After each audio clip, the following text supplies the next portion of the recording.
Hi friends, இந்த மாதிரி ஒரு டைம் பீட்ரூட் அல்வா செஞ்சு பாருங்கள்.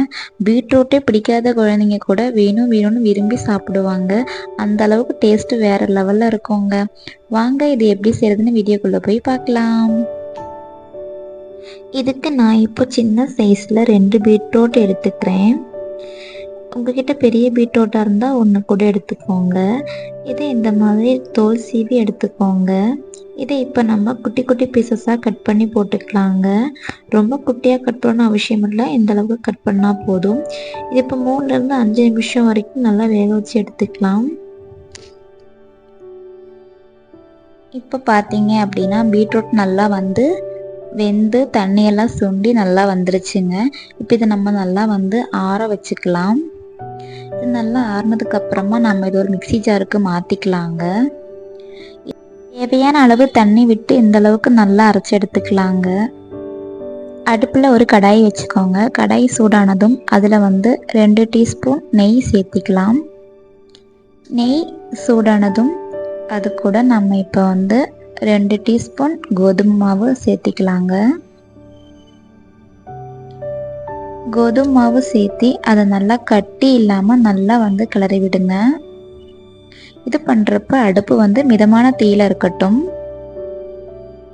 கட்டி இருந்தால் குழந்தைங்க சாப்பிட மாட்டாங்க, அதனால கட்டி எல்லாம் இல்லாமல் நல்லா கிளறி விடுங்க.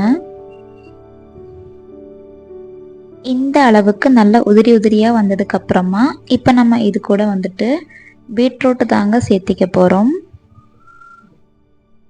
நம்ம அரைச்சி வச்சிருக்க பீட்ரூட்டை நம்ம இப்போ இது கூட சேர்த்திக்கலாம். சேர்த்து கைவிடாமல் நல்லா கிளறி விடுங்க. அப்படி இல்லைன்னா அந்த கோதுமையெல்லாம் திட்டு அப்படியே இருக்குங்க. நல்லா கிளறினதுக்கப்புறமா நம்ம இது கூட மிக்சி ஜார் அலசிட்டு நம்ம அந்த தண்ணி நம்ம இது கூட சேர்த்திக்கலாம்.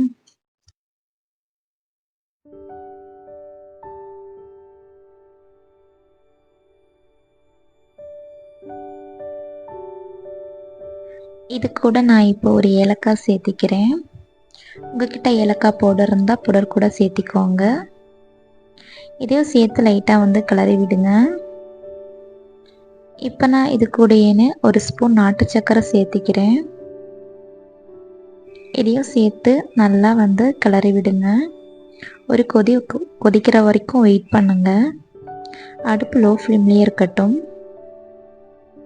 இப்போ பார்த்தீங்கன்னா தெரியும், ஒரு கொதி வந்துருச்சு. இதை ஆற வச்சு குழந்தைங்களுக்கு கொடுத்தீங்க அப்படின்னா உங்கள் குழந்தைங்க விரும்பி சாப்பிடுவாங்கங்க. இந்த பீட்ரூட் ரெசிபி எங்கள் மேகாவுக்கு ரொம்பவும் பிடிக்குங்க. நான் எங்கள் மேகாவுக்கு 1 இயர்லேருந்து கொடுத்துட்ருக்கேன். நீங்களும் உங்கள் வீட்டில் குட்டீஸுக்கு செஞ்சு கொடுத்து பாருங்கள், விரும்பி சாப்பிடுவாங்க. நீங்கள் இப்போ தான் எங்கள் சேனலை ஃபஸ்ட் டைம் பார்க்குறீங்க அப்படின்னா ப்ளீஸ் சப்போர்ட் பண்ணுங்கள், சப்ஸ்கிரைப் பண்ணுங்கள். மறக்காமல் பக்கத்தில் இருக்கிற பெல் பட்டனில் ஆளுங்கிற ஆப்ஷன் கொடுத்துக்கோங்க. அப்போ தான் நாங்கள் போகிற வீடியோ உடனே நோட்டிஃபிகேஷன் வரும். Bye friends.